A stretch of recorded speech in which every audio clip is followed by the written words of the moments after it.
Sure, like it looks like a very simple question, but it's a very complex question because Australian market is very different from a lot of other markets because we do have many participants in the market. And I will go very simple. I will take an approach bottom up maybe. So bottom, I would say you and me are the consumers, right? And we do have large industrial consumers as well. So in consumer terms, who are again a big stakeholder of the market, we can divide the market into three major segments. One is us, like the domestic consumers. Then we come the business customers. Now, the business customers or consumers can be divided into two segments again. One is small and medium, and then we classify them as CNI, commercial and industrial utilizers or consumers. So now, this is the consumer side of the stakeholders, and then obviously there comes electricity retailers. So the electricity retailers, because Australian market is generally independent, except few states where we still can see the government influence on the retail side of it. But other than that, if we talk about the most market, which is based in our south or southeastern states like New South Wales, Victoria, Queensland, South Australia, Tasmania, and ACT, if you consider these states, then obviously most of the retailers are independent retailers like Origin Energy, Energy Australia, or you can name it. Like in Victoria only, there are more than 25 retailers working independently. So that's another layer of stakeholders. So these are the stakeholders whose job is to provide or sell electricity directly to the consumers. So that's their job. Obviously, they are the billing platforms, if you ask me. Then comes the next layer and the most important one, which is the distributors. So distributors are the ones who are responsible for the maintenance and supply of, power cables to the final destination, whether it's a consumer side, domestic side, commercial side, or whatever, and they take care of the metering and all that stuff. So they are the ones who actually are the ones who maintain the whole supply chain of the system. And they are the ones who take care of all the infrastructure. So distributors play a very important role. Just to give you an example, in Victoria, you can see you have PowerCo, Gemina, AusNet, and United, and one more distributor in Victoria. So only in Victoria, we have these many distributors, and then we have distributors in New South Wales, Queensland, and all other states as well. So that's another layer. And then we go further up. So the market is governed by, especially the southeastern market, governed by National Electricity Market, which is called NEM. So NEM is basically based in the eastern and southeastern states of Australian market, which is not just for electricity, but gas markets as well. So NEM is basically a platform where every stakeholder exists, and it is a trading platform. Basically, if you take it in simple words, it's a trading platform, very much like a share market. Electricity companies, retailers buy and sell electricity, and obviously what they do is they supply it to the consumers directly. So NEM is just a network of electricity market, and NEM is normally governed by AEMO, which is Australian Electricity Market Operator. So they are the ones, energy market operator. They are the ones. They were founded in 2009 or 2010, if I'm not wrong, and they're initially mandated only for electricity, but now they are also responsible for the gas markets. So in the years following their establishment, AEMO's responsibility have progressively grown. Initially, they were only looking for the NEM markets. Now they are also looking after the gas markets, and gas market, by the way, has grown massively in these states. So AEMO's role has really gone up. Now, just like the NEM, because NEM, National Electricity Market, that doesn't work in Western Australia. Western Australia has WEM, so that's a different market. So that's a different network altogether. So we will mainly focus on NEM and AEMO in our current conversation, because that is a completely total different conversation if we go towards Northern Territory and Western Australian markets. So, and that is obviously, it's a different infrastructure there, and governments are still involved in providing electricity in those markets. So we will be focusing more on our side of it. So then AEMO is another important part of the puzzle. Obviously, uh, they don't just support the market mechanism. They make sure that they are making sure that retailers are providing reliable and affordable electricity. So they are the ones who are actually controlling the retail energy pricing as well, right? So they do not set or regulate it, but they make sure that demand and supply matches all the time, and the prices are, prices can be controlled. So they are not the ones who will obviously set the pricings. Pricing is set by demand and supply mechanism independently, but they make sure that the demand and supply are always in coherence with each other. And then we have energy councils and other regulators in place. Obviously, they are looking after. They are more into regulatory side of things, like they are into compliance and uh, you know. Obviously, they are looking after. They are actually overseeing the whole market. If everyone is working in their embed properly, and they are the ones who are looking after everyone is working as per compliance. So, but obviously, as far as we are concerned, the more interesting part is what AEMO is doing and how the NEM works. So, just to give you an idea, the way these energy companies work is, and this is the most important part for to understand, is the way energy companies work in Australia. All these retailers, they have to trade electricity. They have to buy electricity on NEM. Obviously, there is a generator, there is a retailer, there is a distributor. So sometimes you will see the retailer also has a generation wing. For example, Origin, AGL, and Energy Australia. These are the tier one retailers. Then comes tier two retailers. Then come tier three retailers. So these tier one retailers, they also have a generation wing. So they also generate electricity. So they do have their own generation power plants, and they do have their retail wings as well. So what happens? They have a trading department in their companies. What they do is based on the demand which is coming from the market. So it's a pull and push. So they get the demand from the market, and based on that demand, they sign buying contracts on NEM. So they buy electricity according to their demand, and this is why these three companies, obviously, they are very big. They are the integrated solutions companies. They have every single aspect of the electricity mechanism. They buy it and they sell it. So they have the trading and they have the selling power as well. And they do have the renewable energy power plants now established as well. So this is how they work actually. So based on the demand which is coming uh, in the real time on NEM, even if you want to go and check in Google now, you can check the exact demand that all states have right now, like what sort of demand we are facing. And based on that, obviously, the retailers make their call how much electricity they are gonna lock in for next 1 year, 2 year, 3 year, 4 year, and they actually try to buy at a cheaper rate whenever the rates are low at NEM. They actually make their call to buy the electricity, and they have their sales team and their marketing teams who are actually selling that electricity onwards to the CNI customers or small customers or residential customers. So this is how the market in Australia, especially in South and East states, work. This is the very basic mechanism uh, of the electricity market. 100%. So look, that's a very good question. Now, another part now, because we are transitioning towards clean energy sources like wind and solar, and maybe a bit of hydel as well. So now we have another important authority which is called Clean Energy Council, and now it's Clean Energy Regulator (CER).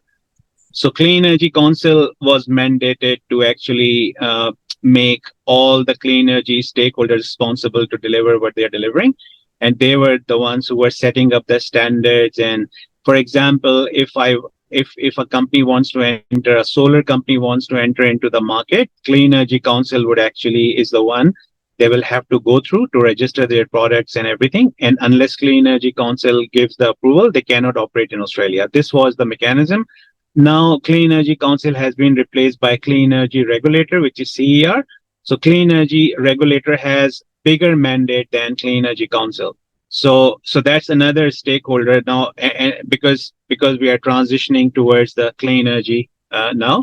So the difference which we can see now between then and now, if you look at it, is obviously now we have a mixed supply of electricity sources. So now previously it was all coming through coal, brown coal, black coal, or gas. We used to call it clean gas as well, which is not that clean, but anyway. So, and now we do have a mix of solar, and we do have a mix of solar and wind, all those. So in Australia, by the way, and I think we are going to touch on that. In Australia, the more important renewable energy methodology that government actually decided to go for is the individual solar plants rather than utility scale solar.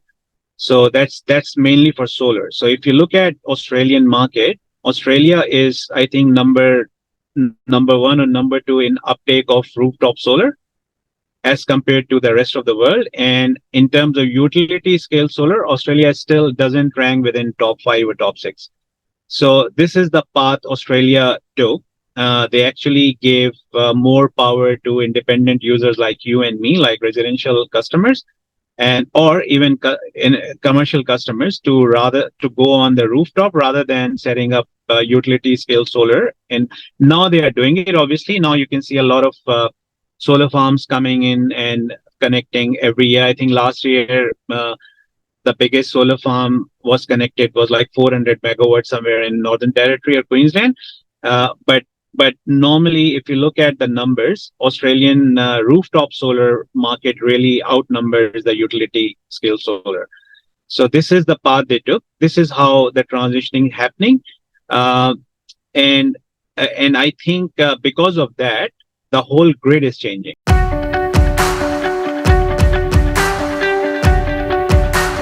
Look, I would say, Dr. Kuntal, it's a matter of choice, right? This is the way they took. I mean, a lot of countries, like if you go to, let's say Europe, right? Germany is one of the largest user of solar or renewable energy. If you compare Germany, for example, with Australia, so Germany did not really go for rooftop solar, and they thought, because in Australia the problem is we do not manufacture this stuff, right? So for us, uh, going for a big solar farm or a big wind farm, for example, I think that's more expensive. So that's one of the reasons we took the way of individual solar plant. And the way they established is they actually established the whole mechanism. What they did is they introduced back in 2010 or 2011. What they did is because the solar panel prices were pretty high at that point in time. So what they did, they introduced a feed-in tariff mechanism. So if you are, for example, if you buy solar for your rooftop, what they will do, they will give you 66 cents per kilowatt hour if you are feeding into the grid, right? So which was a massive incentive at that point in time. This is how they incentivize the consumers. And coming back to your question, I think the reason was the cost component of it. And because in Germany, they were manufacturing a lot of renewable energy equipment, that is why it was easier for them to go for utility scale of wind power or solar power. And in contrast, Australia was importing everything. So for us, it was better to go the other way. And I think it did work for Australia. If you ask me, it did really work. I mean, what we are seeing now is a result of that strategy, I would say.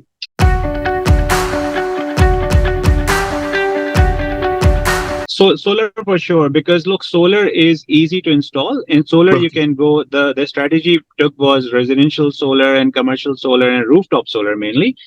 So in terms of technology, solar is more stable, requires less cost, definitely, and obviously requires less engineering as compared to wind. And wind is a very unstable technology, and you cannot go, and for wind, definitely you can go wind farms, but it's very difficult to go like individual winds on your rooftop. There is a way to do that, obviously, but that's not a very practical way. The per unit price is very high. The capital cost is high. So solar, in the whole mix of it, solar makes more sense, especially for Australia, where you have abundance of sun as well. So the major difference, I would say, is the technology itself. I think solar technology as a technology has evolved a lot as compared to the wind. If you look at solar, new technologies are arriving in solar. For example, if you look at the traditional solar panels, now you can even have BIPVs, for example, like building integrated PVs. So you can see solar is coming in every shape and every form. Like it's not just solar panels. You can see solar is coming as facades of the building, louvers, and this and that. So you can have the whole building solarized now. Same thing you cannot claim with wind, because wind's technology is mainly that supports the large power plants, but not the smaller generation units. Whereas solar supports even from 1 kilowatt to, I would say, maybe 1,000 megawatt.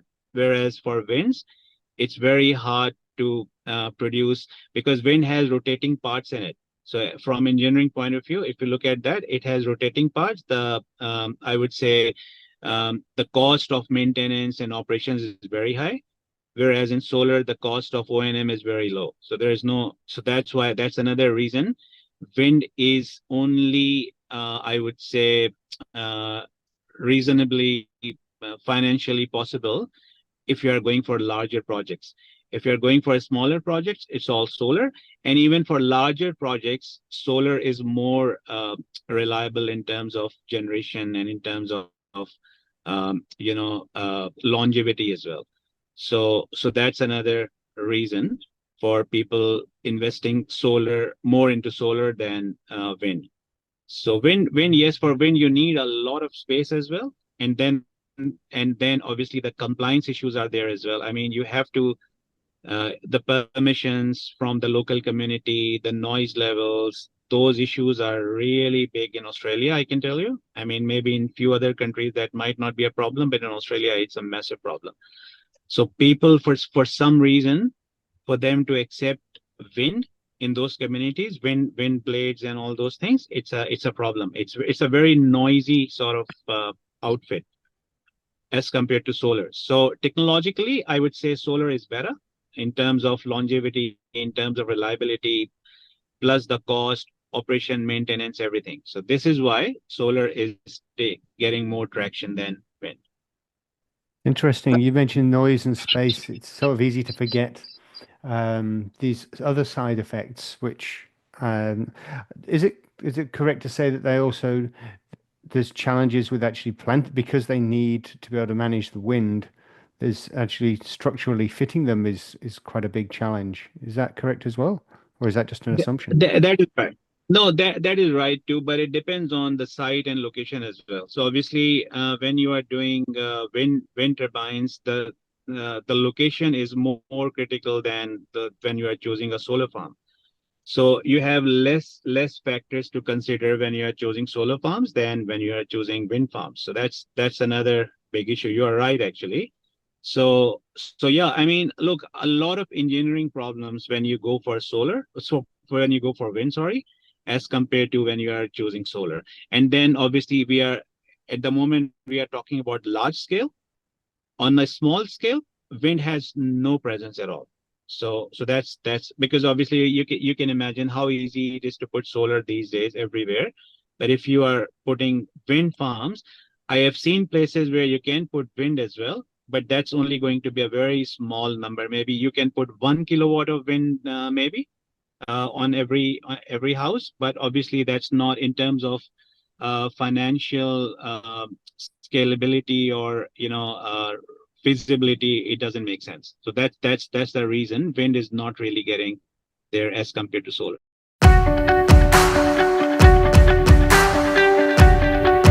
Look, Australia, in terms of, I would say, Australia started a bit earlier as compared to a lot of countries, and I would say uh, in terms of absolute numbers, obviously China is the biggest consumer of renewable, like solar especially.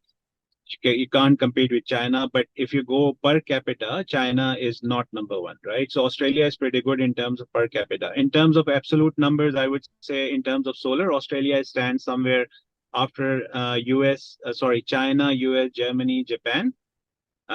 These four countries, or maybe India, after these five countries, you can say Australia stands number six in terms of absolute numbers.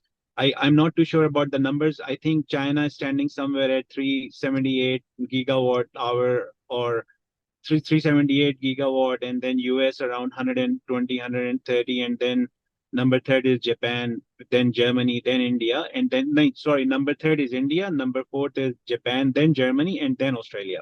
So Australia is around 38, 39 gigawatts, around that. But so Australia is doing pretty well as compared to other countries. However, utility scale solar, obviously Australia doesn't stand anywhere close to these countries. But overall, if you look at the overall picture, yes, Australia is doing okay. I mean, I would say maybe number six, number seven in the total mix of it. In terms of rooftop solar, Australia stands number one, I would say, number one or number two. That's a good one. So renewable energy target scheme is basically a scheme, as I said, Australian government was really incentivizing the solar energy especially, but they were also incentivizing any kind of renewable energy. So what they have done is they have started a scheme which is called RET, or Renewable Energy Target Scheme. So that is a Australian government scheme, right? So that basically the aim of that scheme is to reduce greenhouse gas emissions in the electricity sector, and obviously increase renewable energy electricity generation. So now the scheme is basically for 10 years. So they announced it for between 2020 to 2030. And the renewable energy targets, the target that they have set, I think there is around an extra 33,000 gigawatt hour of electricity from renewable sources every year.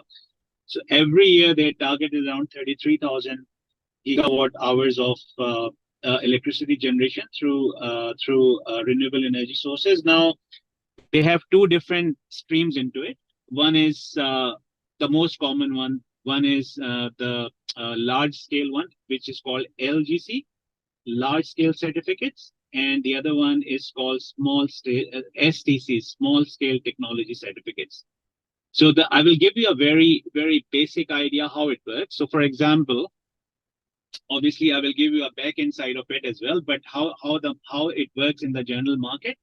So let's say you are a consumer, you are a large commercial consumer, you want to buy solar panels.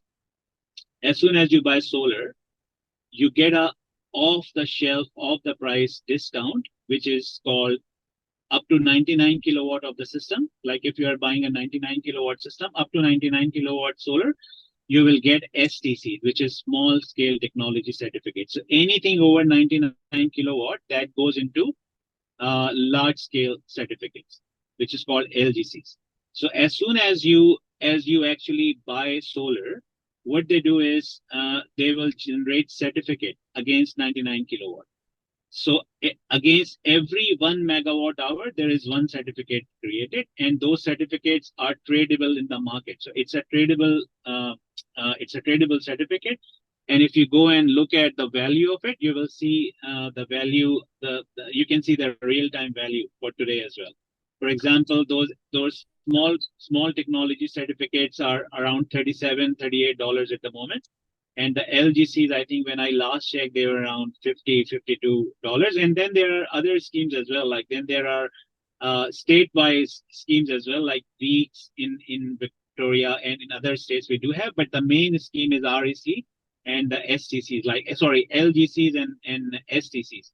Anything over 99 kilowatt, when you go for it, you get actually a large-scale certificate generated. And the way these work, the way the government has set up the mechanism, what they have done is they have asked, for example, let's say Origin Energy, right? The big retailers, they have a liability to produce a certain number of electricity or to buy a certain number of electricity from the generators, which has to come from the renewable sources. So what they do is they buy those certificates, and just to show that in their books that they have done this much through the renewable energy sources. You getting my point? So this is how the government has made a market out of it. It is. Look, it was started before that.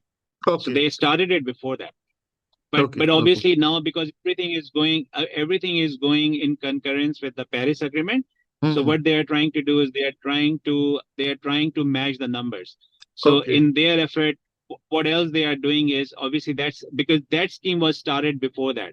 But Okay. now what else they are doing for to match it with Paris Agreement, you know what they are doing? Mhm. They are now there is a new reporting mandate that they have launched in the market, that every single large company, they have to report their GHG, like greenhouse gas emissions report, and the Mhm. ESG reporting. So Mhm. that is already gone mandatory for a certain size of company from 2024. Mhm. And then they have two more size of companies starting from 2025 and 2026. So the easiest way now, how they are matching this scheme with the target, the easiest way to do this is by incentivizing people, or by pushing people towards it. So that's why they have made it compulsory. So the easiest way for the companies to comply with the reporting is to go and do some solar on their roof. That's the easiest way. I think they're it's a complex question, I would say. Maybe so there are two reasons. One is political completely. So it's all, the whole policy is driven through politics as well. So you can still see a big supporter chunk of the market who are still in favor of continuing coal-fired power plants for as long as they can. And then there is another group who is actually pushing the coal power plants to go redundant in maybe 2 years, 3 years time. Now you need to strike a balance, obviously, because if you do that, if you quickly get coal plant redundant in 2 3 years, obviously you will have issues in the NEM, your national electricity market, because the prices will shoot. The demand will be high, the supply will be low, and the prices will shoot. This is what happened in South Australia like 2 3 years ago, and this can happen in any other state again.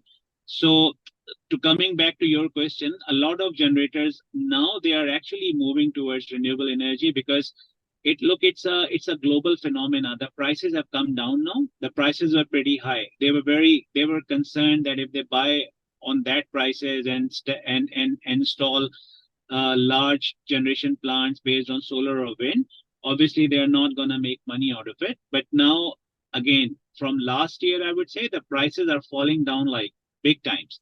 So now everyone is trying to jump into that boat. So you will see that change. What you are saying, why they are not doing it, you will see the change. It's happening now. A lot of these companies are actually getting into the business, because now even their commercial purpose is served. Previously, obviously, it was hard to make money out of renewable generation, but now they can see the prices are really low and they can take advantage of it. And now government is also very friendly towards it, because they have a Paris Accord target and they have to meet that. So this is why everything is working towards it. So you will see the change. You are right. It was a hurdle like maybe a year ago or 2 years ago or 3 years ago, but things are changing very swiftly.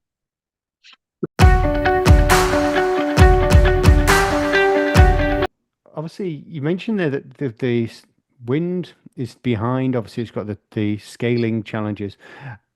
And so there's been so much has been advanced in solar. What can you tell us about the technology advancements in solar? I mean, it's obviously evolving much quicker, as you've mentioned.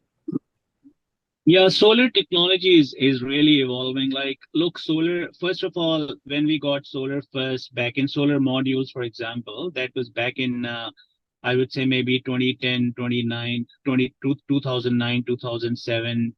Solar is coming since, I would say, 2005 or something globally.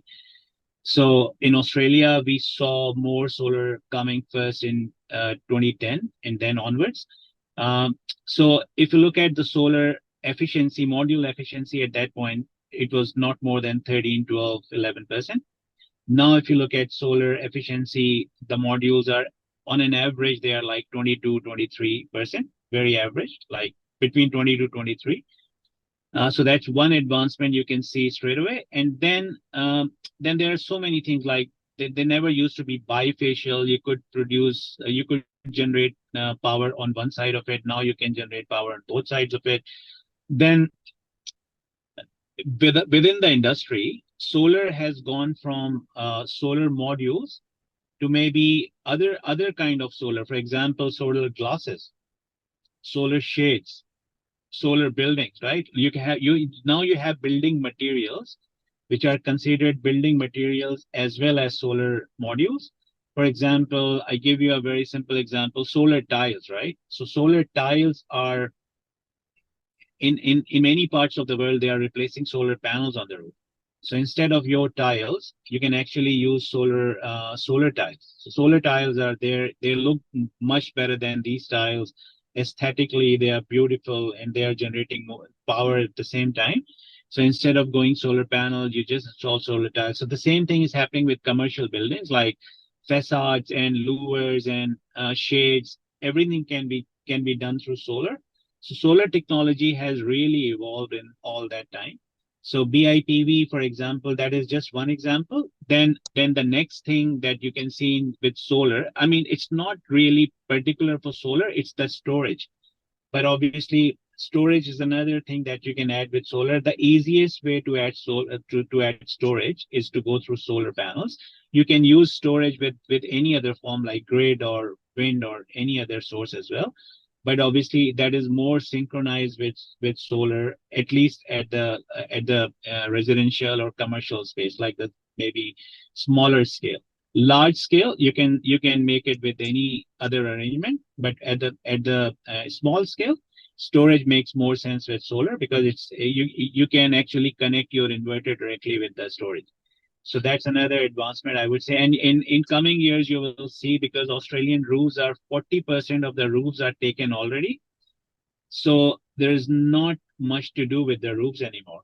So the problem is, how do you generate, if any household wants more solar, what are you going to do with that? So then you will have to be a bit more innovative. You might go solar shades, you can have maybe some solar tiles, or you can have, and one big thing that you can do is you can take batteries now. Rather than putting more solar, you can actually start saving generation from solar, which is free. And then you can use it to offset your electricity consumption during the night time when there is no solar. So this is the path you will see the market will go now, because a lot of roofs have already taken solar. So solar has a lot of dimensions, and this is something that is missing when you talk about wind or any other sort of technology. Thank you for that. So look, the major businesses, the big businesses, in Australia, you can divide these businesses in two main forms. One is like SME, everyday business, like your shops and grocery stores and these ones. And then comes the bigger businesses. So bigger businesses are defined, they are defined actually by the number of kilowatt hour they use in a year. For example, in Victoria, if one business is using more than 170 megawatt in a year, megawatt hours in a year, they are considered a large business. So they are considered a CNI business, commercial and industrial. So they go into that bracket. Even the electricity retail pricing is different for them as compared to the other electricity consumers, right? Now, for those businesses, the trigger point was always saving the money. Like for, I would say, until 2021, 2022, the trigger point was just one, and that was how to save the money using solar. Now it's more than that. As I said, government has done some obligatory requirements for reporting for GHG, right? What did you do with your greenhouse gas emissions? Because government has to synchronize every single business towards their Paris Accord target. So they gave them 2 years to actually get into that mode where they can produce those reports. And now for the large businesses, they have already started in 2024. So that is obligation now. For example, I give you an example of Coles, for example, right? Now Coles is a multi-site large business, and you will be surprised that Coles did not put solar up until this year. So they Okay. are starting to put solar on their roof now. now. And the reason, the trigger point, what I understand, obviously I'm not making a judgment, but I know people from their different departments and I have been in touch with them. That main trigger point is number one, obviously the increasing prices of electricity, but at the same time is the obligatory requirement for reporting. So this is how the market is transitioning. So one thing is obviously saving. Saving is a big part of it. In last, electricity prices jumped very sharp last year for these big businesses. Like from, I would say, if they were paying 8-9 cents per unit, now they are paying like 14-15 cents. So that's almost double, right, for these large businesses. But at the same time, they have a obligation to report now, and to for that obligation, the easiest thing that they can do is to put solar. So obviously, this is the easiest way they can have something on their report that, oh, we did solarize the roofs and we actually achieved this much greenhouse gas emission savings. So this is the main trigger points for the businesses to go solar at the moment. And now, I mean, I think residential solar, that has already been almost like taken big times. Now it's the time for Australian businesses to get more solar, because businesses were getting really attractive electricity rates before, but those rates have gone up now. And obviously, with the obligatory requirements, businesses are all geared up to take solar. So that's why you are seeing this revolution in Australia, that all the large businesses are going solar now. So some of those businesses are mainly, you can say they are as big consumer of electricity as, like they can even consume 500 megawatt solar farm if you give them. For example, data centers in Australia, right? Or for example, any large factories in Australia. But even the smaller businesses like Coles and Woolworths and these businesses, even they are very power hungry. And for them as well, putting solar on their roof, it's no brainer.